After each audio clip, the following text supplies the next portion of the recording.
Renforcer l'implication des communes pour accueillir des personnes condamnées à des travaux d'intérêt général, c'est l'objet des échanges entre des maires yvelinois, Éric Dupond-Moretti, le garde des Sceaux, et Amélie de Montchalin, la ministre en charge de la transformation et de la fonction publique.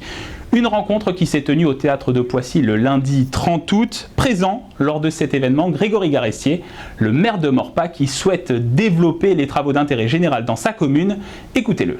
On est en train de travailler sur une convention, sur un partenariat justement avec le ministère de la Justice, avec l'ouverture de 2-3 postes pour commencer à accueillir aussi 6 à 7 personnes par an. Donc on va commencer par là, dans des services municipaux. Voilà, on va maintenant mettre en place la recherche de tuteurs, les formations. Alors que sont les travaux d'intérêt général ? Eh bien, c'est une sanction pénale instituée par la loi du 10 juin 1983, une alternative à l'incarcération. C'est un travail non rémunéré au profit de la société. L'activité peut être effectuée pour le compte d'une association, de l'État, des collectivités territoriales ou encore d'un établissement privé en charge de l'exercice d'une mission de service public. Cette peine concerne des individus âgés de plus de 16 ans.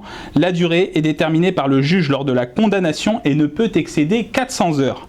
Pour amplifier le nombre de partenaires, le ministère a lancé en 2019 la plateforme TIG 360 degrés, objectif répertorier les postes en travaux d'intérêt général en les cartographiant, un outil accessible pour les partenaires pour proposer des activités et aux acteurs judiciaires pour orienter des condamnés vers leur TIG.